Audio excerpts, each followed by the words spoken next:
Hello दोस्तों, welcome to ICM channel. हमसे बात करने वाले हैं तीन स्टॉक के बारे में।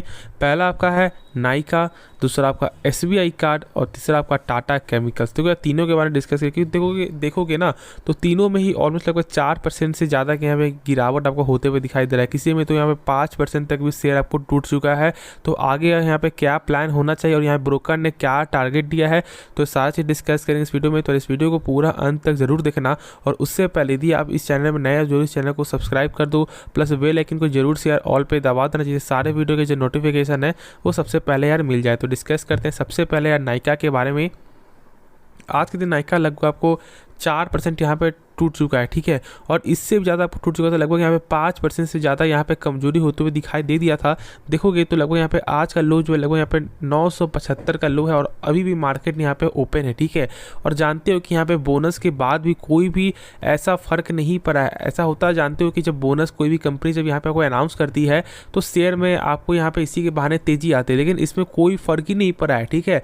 लगभग यहाँ पे आपको 1300 से 1400 से यहाँ पे घटते घटते यहाँ पे अपने IPO प्राइस से भी यहाँ पे कितना ज़्यादा आपको डाउन हो चुका है और अपने 52 वीक लो को भी यहाँ पे तोड़ चुका है, ठीक है। यानी कि जो इसका इशू प्राइस था उससे भी यहाँ पे डाउन आपका पहले ही होते हुए दिखाई दिया था और आज तो यहाँ पे आप भयंकर गिरावट है। तो बहुत से लोग यहाँ पे डर रहे हैं और डरना भी यहाँ पे चाहिए, ठीक है। देखो, जिनके पास रहता है वही यहाँ पे समझता है कि यहाँ पे उनमें क्या बीत रहा है, क्योंकि लगभग 2500 का स्टॉक ऑलमोस्ट और यहाँ पे 1000, तो आप समझ सकते हो कि लगभग 60 से 70% यहाँ पे 60-70% जो है गिरावट कहीं नहीं किया है, ठीक है। यहाँ पे देखने को मिल रहा है।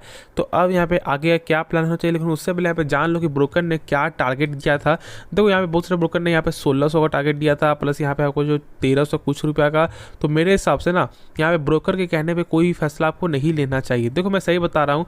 यहाँ पे क्या होता है कि ब्रोकर यहाँ पे क्या बोल देते हैं कि यार अभी यहाँ पे बाई कर लो, इसका प्राइस यहाँ 1600 जाएगा। लेकिन यदि कुछ भी खराब न्यूज़ आएगा या कुछ भी और कुछ यहाँ पे दिक्कत हो गई और ज़्यादा गिरावट हो जाएगा तो यही टारगेट घटकर आपका और कम हो जाएगा, ठीक है। तो इसलिए मैं बोलता हूँ कि किसी कहने पे बाई नहीं करना, इस कंपनी को देखकर समझ कर बाई करना है। देखो, यहाँ पे कंपनी एक बेहतरीन कंपनी है, लेकिन इसका यहाँ पे क्या है, जो कंपटीशन ज़्यादा है, जैसे आपका लाइक अमेजोन हो गया, फ्लिपकार्ट हो गया और से बहुत सारे आपको ई-कॉमर्स कंपनी, जिसकी वजह से यहाँ पे जो क्या है कंपटीशन ज़्यादा है।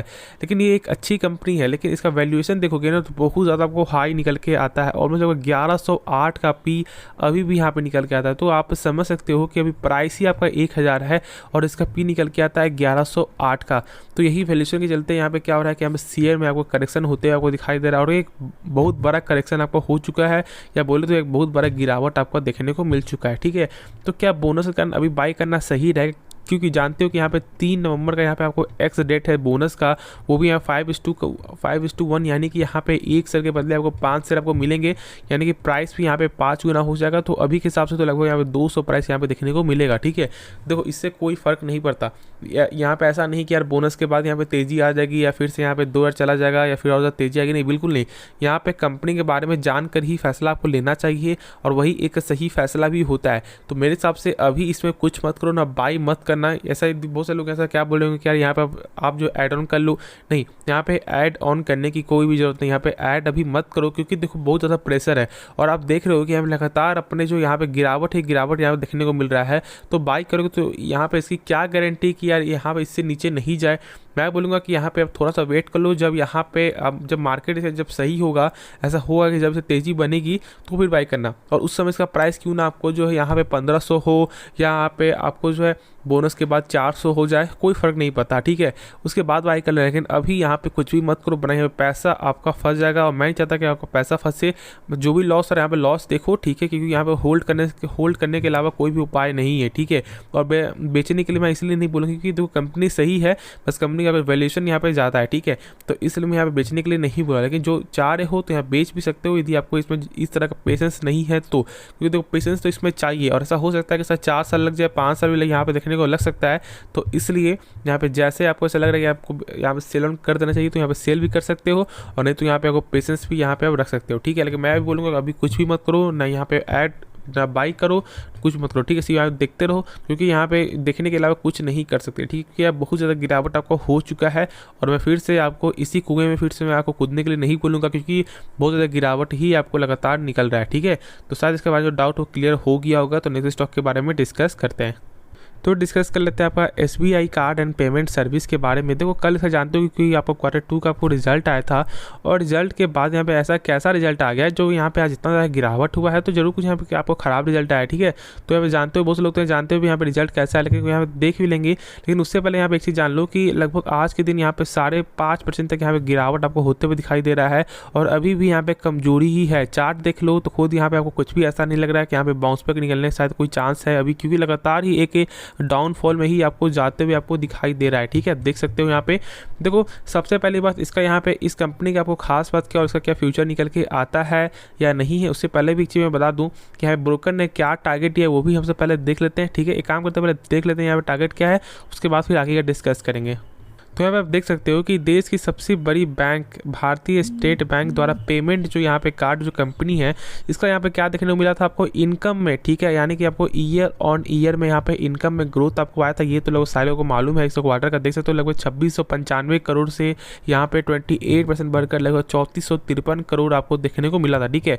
अब यहाँ पे जानते हो कि कोई भी पेमेंट हो या बैंक सर्विस हो सबका यहाँ पे मेन क्या होता है आपका NPA, और NPA जितना कम होता है ना उतना ही आपका एक बेहतर वो कंपनी यहाँ पे कहलाता है, ठीक है। तो यहाँ पे देखोगे तो NPA लगभग यहाँ पे आपको क्या NPA नहीं किया आपको बैड लोन, ठीक है। जो बैंक के पास जो बैड लोन होता है जैसे कि यहाँ पे आप है जो है जैसे बैंक का क्या होता है कि 90 दिन के अंदर पैसा आपको यहाँ पे देना पड़ता है, ठीक है।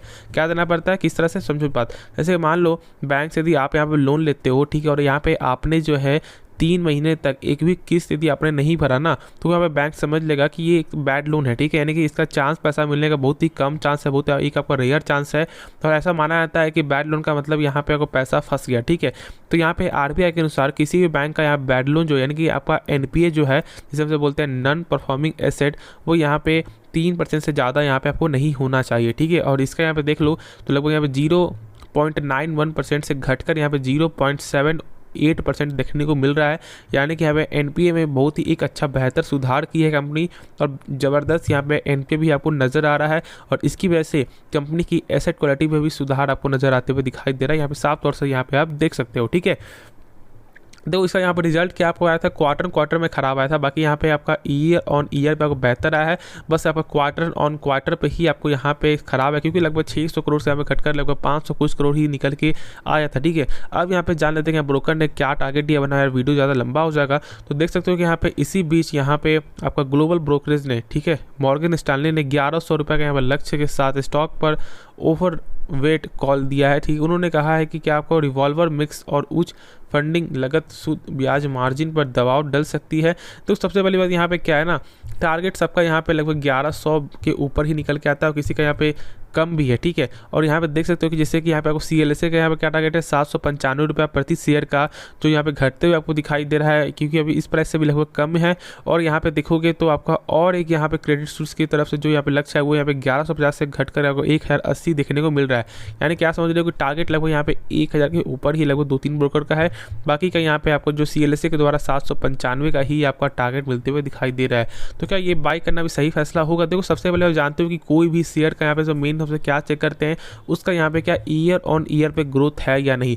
तो आप देख सकते हो कि यार ईयर ऑन ईयर पे तो ग्रोथ तो है ही ना, बस क्वार्टर में यहाँ पे थोड़ा यहाँ पे कम आया या ज़्यादा कम आया देखो। तो देखो ऐसा क्या होता है कि कभी कभी ऐसा होता है कि 3 महीने में ज़्यादा प्रॉफिट हो जाता है तो किसी 3 महीने में यहाँ पे लॉस हो जाता है। तो आप क्वार्टर से देखोगे कि यार गिरावट हो रहा है और ऐसा बोलोगे यार कंपनी खराब है, तो नहीं, ऐसा बोलना सही चीज़ नहीं है, ठीक है। और मेरे हिसाब से जज करना चाहिए आपको यहाँ पे ईयर ऑन ईयर के वजह से, क्योंकि हम सभी ऐसे ही जज करते हैं कि 2021 में क्या प्रॉफिट था, 2022 में क्या लगातार प्रॉफिट बढ़ रहा है नहीं बढ़ रहा, तो यार हम सब तो यार ऐसे ही चेक करते हैं ना। तो इसलिए मैं बोलता हूँ कि यहाँ पे मेन चेक करो कि क्या ईयर ऑन ईयर पे ग्रोथ है या नहीं, ठीक है। क्योंकि देखो यहाँ पे ईयर ऑन ईयर ही ज़्यादा आपको मायने रखता है, लेकिन हाँ मार्केट में जो प्रेशर है तो एक अच्छा मौका है, इसके बारे में आप सोच सकते हो यदि आप फॉर द लॉन्ग टर्म के लिए जेन्युइन यहाँ पे किसी स्टॉक को ढूंढ रहे हो, क्योंकि ये एक ऐसा स्टॉक है जो लॉन्ग टर्म पैसा आपको बना सकता है। क्योंकि जानते हो कि अभी आपको रुपए कार्ड से भी आपको क्रेडिट कार्ड यहाँ पे बनते हुए दिखाई दे रहा है और ये एक छोटी मोटी बात नहीं है, क्योंकि मास्टर कार्ड हो या वीजा ये सब यहाँ पे बाहरी कंपनी है, ठीक है, आपको अमेरिका की कंपनी है। और जब रुपए कार्ड जब इनका होगा ना, जब अपने भारत में जब चलेगा ज़्यादातर से, तो फिर यहाँ पे आप समझ सकते हो कि यहाँ पे क्या मार्केट डिमांड यहाँ पे देखने को मिल सकता है, ठीक है। तो शायद इसके बारे में समझ सकते हो और टेंशन लेने कोई भी बात नहीं है। ऐसा आपको छोटा मोटा गिरावट आपको होता है, ठीक है, बस ये सब मौका समझो और यहाँ पे लॉन्ग टर्म की जरूर यहाँ पे आप बाई कर सकते हो यदि आप एक लॉन्ग टर्म के स्टॉक को यहाँ पे पे ढूंढ रहे हो तो ठीक है। तो चलो यार नेक्स्ट स्टॉक के बारे में डिस्कस करते हैं। तो डिस्कस कर लेते हैं आपको टाटा केमिकल के बारे में। देखोगे तो लगभग यहाँ पे इस पर भी गिरावट ही आपको निकल के आ रहा है, ऑलमोस्ट लगभग 3.48% का गिरावट आपका हो चुका है, ठीक है।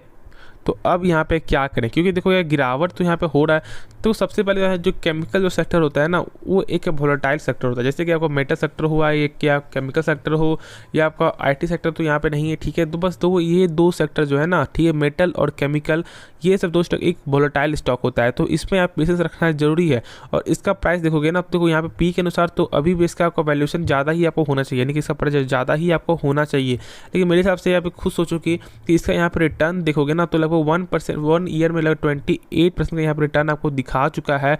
और वही देख लो 5 साल लगभग 256% का।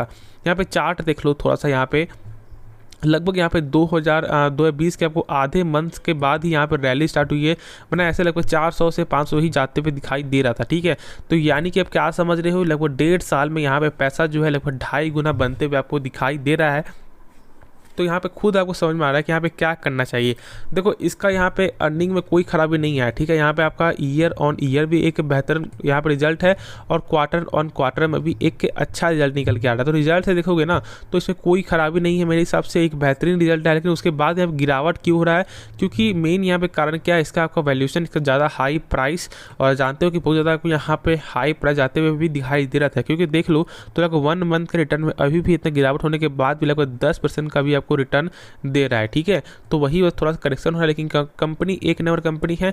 और यहाँ पे मैं अभी बाय करने के लिए मैं सलाह नहीं दूंगा, क्योंकि इसका वैल्यूएशन मुझे जो प्राइस है वो यहाँ पे ज़्यादा लग रहा है। और जब तक यहाँ पे 1000 जब तक यहाँ प्राइस नहीं आता तब तक मैं यहाँ पे अभी कुछ भी सजेस्ट नहीं करूँगा कि यहाँ पे आप बाई करो। तो होप इसके बाद जो डाउट वो क्लियर हो गया होगा। बस मैं शॉर्ट मैंने बताया कि यहाँ पे करना क्या चाहिए, ठीक है। तो चलिए इस वीडियो को यहाँ पे आपको अंत करते हैं, और उससे पहले जरूर चैनल को सब्सक्राइब कर देना, प्लस बेल आइकन को जरूर से यार ऑल पे दबा देना, जिससे सारे वीडियो की जो नोटिफिकेशन है वो सबसे पहले यार मिल जाए। तो मिलते हैं नेक्स्ट वीडियो में, तो तब तक के लिए धन्यवाद।